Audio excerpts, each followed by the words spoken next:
नमस्कार मित्रों। आज के लेक्चर में हम बात करेंगे डेविसन्स और जर्मन एक्सपेरिमेंट की। ये एक बड़ा ही महत्वपूर्ण एक्सपेरिमेंट था, क्योंकि अब तक हम लोग जानते थे कि इलेक्ट्रॉन जो है वो एक प्रकार का पार्टिकल है। लेकिन जब इन्होंने दोनों साइंटिस्टों ने जब एक्सपेरिमेंट किया तो उसका वेव नेचर भी प्राप्त हुआ कि इलेक्ट्रॉन जो है बीम की तरह चलता है, वेव नेचर्स भी उसको मिलता है। इससे जो है ड्युअलिटी ऑफ मैटर एक नए कंसेप्ट की बात हो रही थी, क्योंकि आपने फोटो इलेक्ट्रिक इफेक्ट्स देखा था, उसमें पार्टिकल नेचर ऑफ मैटर देखा था, लेकिन वही पार्टिकल सम टाइम जो है पार्टिकल की तरह बिहेव करता है और सम टाइम जो है उसका वेव नेचर भी होता है। थॉमसन साहब ने थोड़ा सा एक्सपेरिमेंट को आगे बढ़ाया, हालांकि 1927 में इन्होंने वेव नेचर ऑफ इलेक्ट्रॉन को देख लिया था। थॉमसन साहब ने और करा इसका diffraction patterns of the beam of electron को जो है उन्होंने एक क्रिस्टल्स पे टारगेट किया, उसमें इंसिडेंट किया, तो उनको एक बीम ऑफ इलेक्ट्रॉन्स मिली, स्कैटर्ड होके मिली, डिफ्रैक्शन इफेक्ट के द्वारा मिली।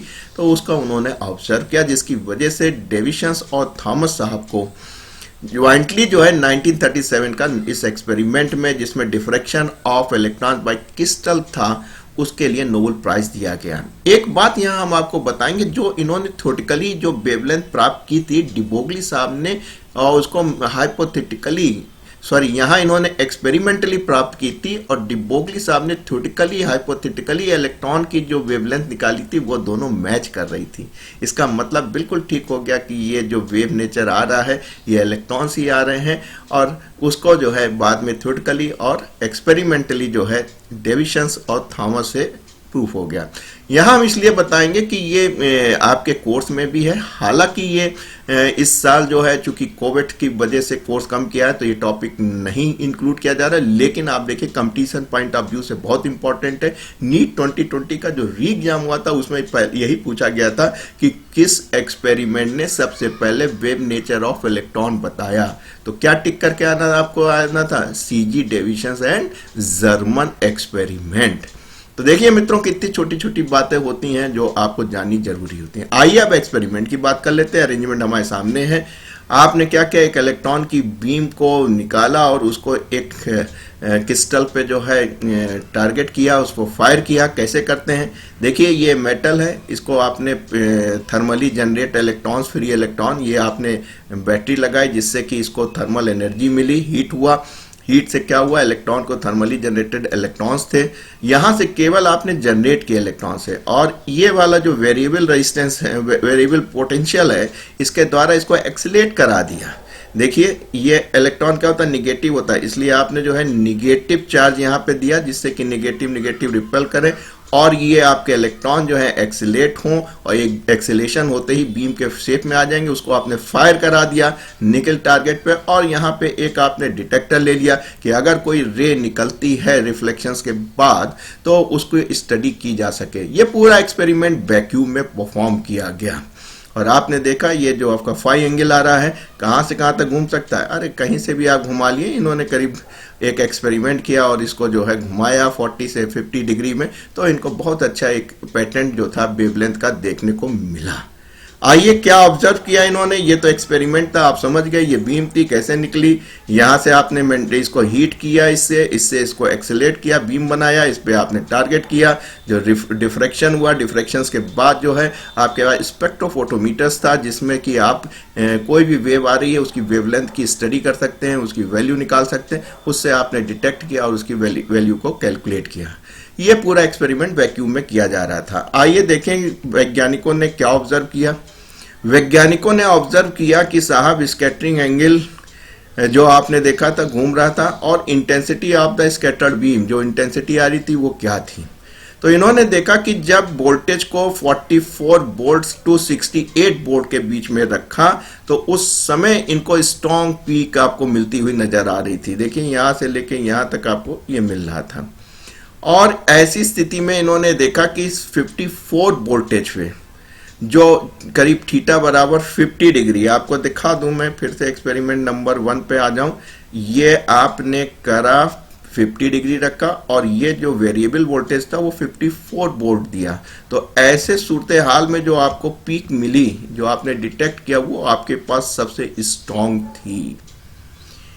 जब इसकी स्टडी की इन्होंने देखा तो उसकी वेवलेंथ को भी, जो डिफ्रैक्शन मेजरमेंट था आपका इलेक्ट्रॉन डिफ्रैक्शन मेजरमेंट से, इसकी जो वेवलेंथ ऑफ मैटर वेव जो आ रही थी उसको इन्होंने प्राप्त किया 0.16 नैनोमीटर की। ये डिबोगली साहब ने जो हाइपोथेटिकली दिया था इलेक्ट्रॉन की वेवलेंथ उससे मैच कर रही है। अगर आपको ध्यान हो, आपने वीडियो नहीं देखा, मैंने कल ही डिबोगली वेवलेंथ पे वीडियो अपलोड किया है और आपको अपने बता दें, यहाँ हम आपको दिखा सकते हैं कि डिबोगली साहब ने जो काम किया था, हम डायरेक्ट लिख रहे हैं, आपको याद आ रहा होगा, आप पूरा वीडियो देख लीजिएगा डिबोगली वेवलेंथ का इलेक्ट्रॉन वाला पार्ट। तो आपको याद आ रहा होगा क्या निकाल लिया था हम लोग ने, for an almost 1.227 upon root V voltage. है मैं राइट बेटा? और किस पे पीक मिल रहा था आपको? 54 वोल्ट पे मिल रहा था। तो और ये कितनी आ रही थी बेटा? ये नैनोमीटर की रेंज की आ रही थी वेवलेंथ। ये डिबोगली साहब की हाइपोथेसिस थी, H/P से करके लाए थे और P को मोमेंटम से काइनेटिक एनर्जी में उसको करा था। पूरा लेक्चर आपको मिल जाएगा, आप देख लीजिएगा हमारे उस पे, आप डिबोगली के नाम से ही है, वेव नेचर, इसकी वैल्यू रख दीजिए। आइए आपको कैलकुलेट करा दें, इसको कैलकुलेट करा देते हैं।